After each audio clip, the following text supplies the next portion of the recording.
Hi hello வணக்கம். நான் கொஞ்சம் குட்டி நல்ல மதிய சாப்பாடு சாப்பிட்டுட்டு கொஞ்சமாக ஒரு குட்டி தூக்கம் தூங்கியாச்சுங்க.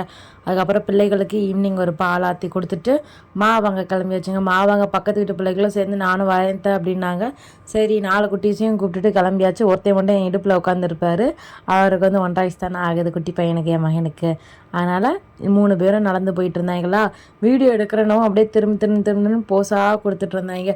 அப்புறம் மாவுக்காரங்க வீட்டில் 4 குட்டீஸும் உட்காந்து நல்லா விளையாண்டுட்டு உட்காந்தாங்க. வீட்டுக்கு வரவும் இட்லியை வச்சாச்சு, சாம்பாருக்கும் அடுப்பில் வச்சாச்சுங்க. வச்சுட்டு வெளியில் உட்காந்து பிள்ளைகளோட கொஞ்ச நேரம் விளையாண்டுட்டு இருந்தோம். அதுக்குள்ளே சாப்பாடும் ரெடி ஆகவுமே டின்னரும் கொடுத்துட்டேங்க. ஏன்னா தாளிக்காமலே கொடுத்துட்டேன். நான் இன்றைக்கி கொஞ்சம் அவசரமாக பிள்ளைங்க பசிக்குதுன்னு சொல்லவுமே இட்லியும் சாம்பாரும் வச்சாச்சு. எங்களுக்கு மட்டும் தோசை ஊற்றிக்கிட்டேங்க. மெயினாக எனக்கு தோசை ஊற்றிக்கிட்டேங்க நைட்டுக்கு. ஏன்னா நமக்கு இட்லிலாம் இறங்காதா, அதனால் தோசை ஊற்றியாச்சுங்க. வீடியோ பிடிச்சிருந்தா லைக் பண்ணுங்கள், ஷேர் பண்ணுங்கள், மறக்காமல் சப்ஸ்கிரைப் பண்ணுங்கள். பாய்.